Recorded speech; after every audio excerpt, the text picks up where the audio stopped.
जब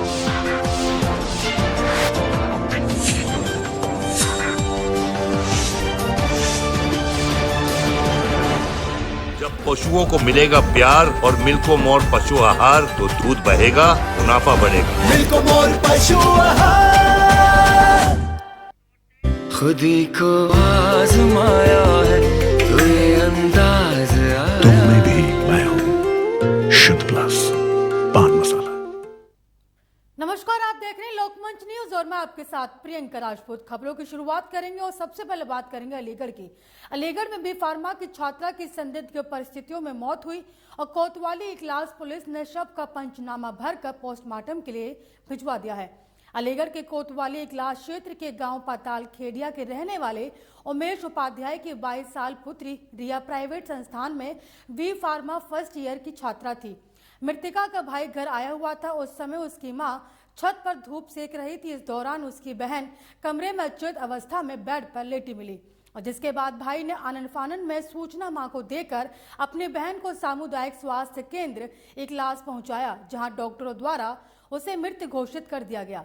सूचना कोतवाली इकलास पुलिस को दी गई तो मौके पर पहुंची पुलिस द्वारा शव को कब्जे में लेकर पोस्टमार्टम के लिए भिजवा दिया।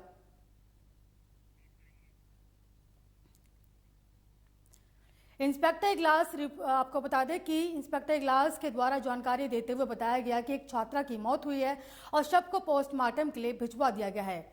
पोस्टमार्टम रिपोर्ट आने के बाद ही मौत का कारण स्पष्ट हो पाएगा।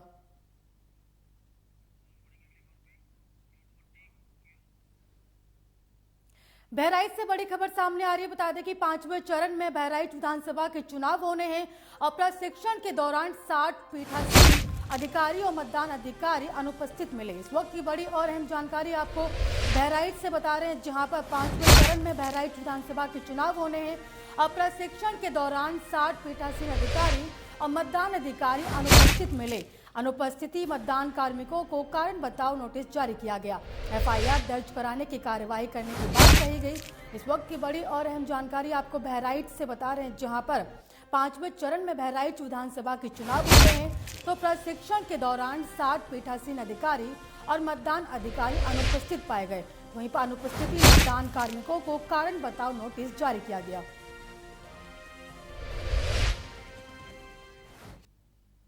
इटावा कचहरी परिसर में आज नामांकन करने पहुंची इटावा विधायक और बीजेपी प्रत्याशी सरिता भदौरिया ने एसडीएम सदर को नामांकन फॉर्म भर दिए। इस दौरान बीजेपी जिला अध्यक्ष संजीव राजपूत भी मौजूद रहे। वहीं नामांकन करने के बाद विधायक प्रत्याशी सरिता भदौरिया ने सपा प्रसपा गठबंधन के सवाल पर तंज कसते हुए कहा कि भतीजा अखिलेश चाचा शिवपाल को मान नहीं रहे। जिसने अपने बाप को बाप नहीं माना वो चाचा को क्या मानेंगे। दरअसल सपा प्रसपा गठबंधन में अभी तक अखिलेश यादव ने मात्र एक जसवंत नगर सीट ही प्रसपा को दी है, जबकि गठबंधन से पहले शिवपाल सिंह बराबर सम्मान की बात करते थे और उनका कहना था कि उनके साथियों को सम्मान मिलता है तो वे सपा से गठबंधन करेंगे। लेकिन जिस तरह से शिवपाल के लोगों को अखिलेश ने टिकट न देकर प्रसपा खेमे में मायूसी और नाराजगी पैदा कर दी है। आज नामांकन किया और बहुत जोरदारी से भारतीय जनता पार्टी के लोग इस चुनाव में लगेंगे और जीतेंगे। जीत हमारा लक्ष्य है।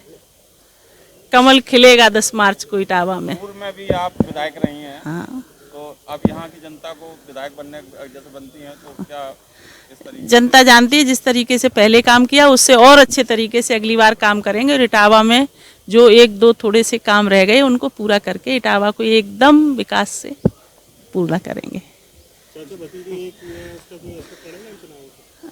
चाचा भतीजे एक हुए, भतीजा तो माने चाचा को एक, तब तो है ना। जो अपने बाप को नहीं मानता वो चाचा को क्या मानेगा। आप सब जानते कहीं कुछ है नहीं। योगी जी लड़ रहे हैं 403 सीटों पर और यूपी की मजबूरी है, योगी बहुत जरूरी है।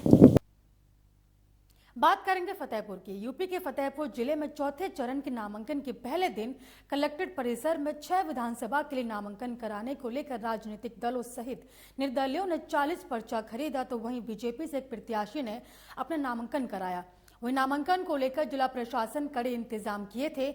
कड़ी सुरक्षा व्यवस्था के बीच 240 शाह विधानसभा से बीजेपी के विधायक और प्रत्याशी विकास गुप्ता ने 2 प्रस्तावक के साथ एक सेट में अपना पर्चा दाखिल किया। वहीं पर्चा दाखिल करने के बाद मीडिया से बातचीत में कहा कि इस बार जनता विकास कार्यों को लेकर दोबारा जीत दिलाने का कार्य करेगी।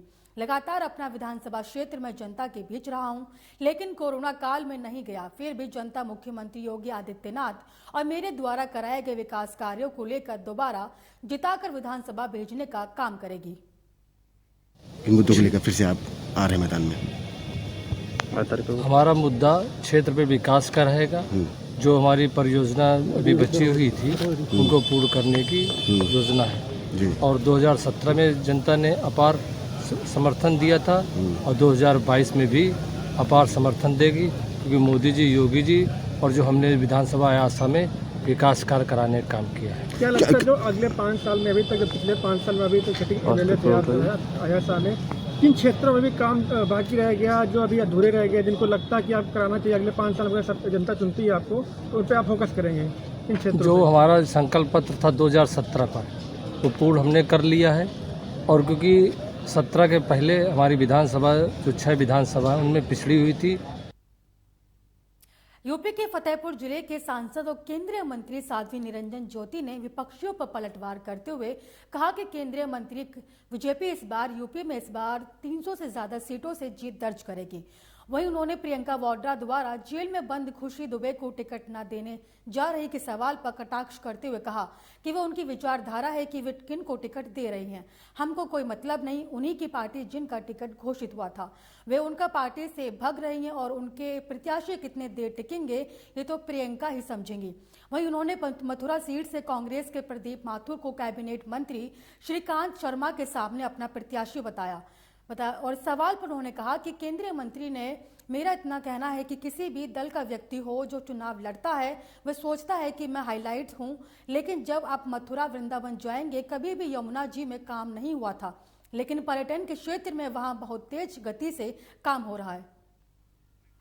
मैं तो इतना मानती हूँ, वो किसी भी दल का व्यक्ति वो चुनाव लड़ता है तो वो कोशिश करता है कि मैं हाईलाइट हूँ, लेकिन जो काम हुआ है, अभी आप मथुरा वृंदावन जाएंगे कभी भी वहाँ गंगा जी में काम नहीं हुआ था। माननीय मुख्यमंत्री जी ने अभी जब वो हरिद्वार का कुंभ था उस समय कुंभ लगा करके आज वहाँ मथुरा वृंदावन में भी बहुत तेज गति से काम हो रहा, पर्यटन के क्षेत्र में, सड़कों के क्षेत्र में।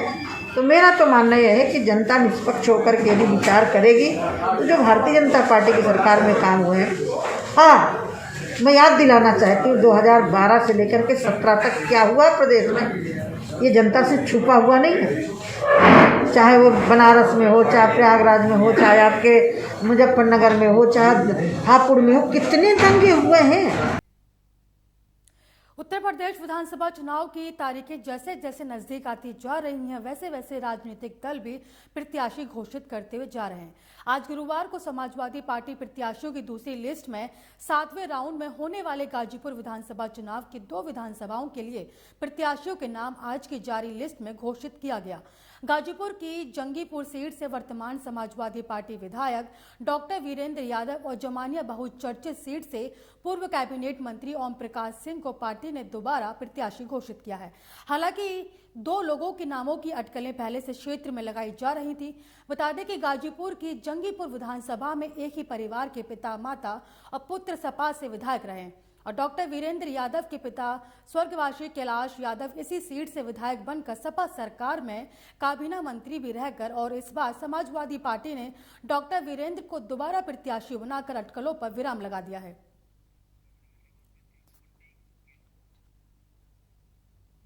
बात करेंगे गाजीपुर की, जहां जमानिया थाना क्षेत्र अंतर्गत हरपुर नहर के पास संध्या समय एक किशोर के शव मिलने की सूचना पर पुलिस मौके पर पहुंची और घटना की सूचना उच्च अधिकारियों को दी। किशोर की पहचान संजीत उर्फ लालू यादव पुत्र दरोगा उम्र 17 साल के रूप में की गई। इस सूचना पर पुलिस अधीक्षक रामबदन सिंह भी देर शाम मौके पर पहुंचे और घटना स्थल का निरीक्षण किया। पीड़ित परिवार से घटना के संबंध में जानकारी ली। उन्होंने इलाकाई पुलिस को विधिवत कार्रवाई करते हुए अभियुक्तों की शीघ्र गिरफ्तारी के लिए निर्देशित किया गया। देखिए 6:30 बजे के आसपास ये सूचना मिली थी कि ये नहर की पटरी में किसी एक लड़के की हत्या कर दी गई है और इसको किसी धारदार हथियार से इसको गले में चोट मारी गई है। तो मौके पे हम लोग आ गए हैं, फोरेंसिक टीम भी आ गई है और इसके पास से अभी एक मोबाइल भी मिला हुआ है। तो हम इसकी छानबीन कर रहे हैं। लड़के का नाम संजीत उर्फ लालू यादव है और ये 12th क्लास में पढ़ता था। अभी इसके घर वालों से कुछ बातचीत हुई है, तो अभी कोई इम्पोर्टेंट बात तो नहीं आई है, लेकिन जैसे ही आएगी और मैं ये भी कहता हूँ कि इसका पता चल जाएगा जल्दी बजट। अभी उसके भाई से बात हुई, वो तहरीर लिख करके दे रहे हैं। नहीं, अभी तो यही नहीं पता चल पा रहा कि किसने इसका किया है, अभी तो छानबीन ही चल रही है। तो जैसे ही पता चलेगा तो सारे मामले का खुलासा हो जाएगा। मेरठ से बड़ी खबर सामने आ रही है। बता दें कि मुख्यमंत्री योगी आदित्यनाथ आज मेरठ के दौरे पर पहुंचेंगे। इस वक्त की बड़ी और अहम जानकारी आपको मेरठ से बता रहे हैं, जहां मुख्यमंत्री योगी आदित्यनाथ का आज मेरठ का दौरा है। बता दें कि 12:25 पर हेलीकॉप्टर पुलिस लाइन पर बने हेलीपैड पर पहुंचेगा और 12:30 पर जिला चिकित्सालय का निरीक्षण करेंगे। कोविड सेंटर निरीक्षण के बाद मीडिया से वार्ता भी करेंगे और साथ ही आधा घंटा जिला चिकित्सालय में रुकेंगे। इस वक्त की बड़ी और अहम जानकारी आपको मेरठ से बता रहे हैं, जहां सीएम योगी का दौरा है और जिसको लेकर कड़े इंतजाम किए गए हैं। साथ ही बता दें कि 1:05 पर कंकरखेड़ा मेडिकल रामनगर मंगूली कॉलोनी में पहुंचेंगे, जहां पर रामनगर मंगलपुरी कॉलोनी में घर घर जाकर जनसंपर्क करेंगे और साथ ही 1:35 पर रामनगर मंगलपुरी कॉलोनी से पुलिस लाइन हेलीपैड पर पहुंचेंगे सीएम योगी।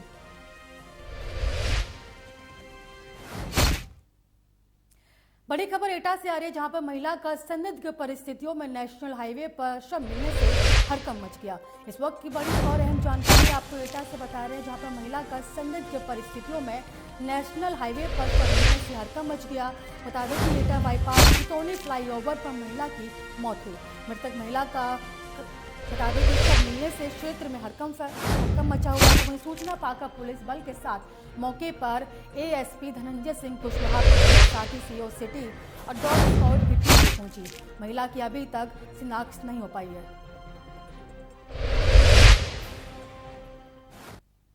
फिलहाल मुझे दीजिए इजाजत और देखते रहिए लोकमंच न्यूज।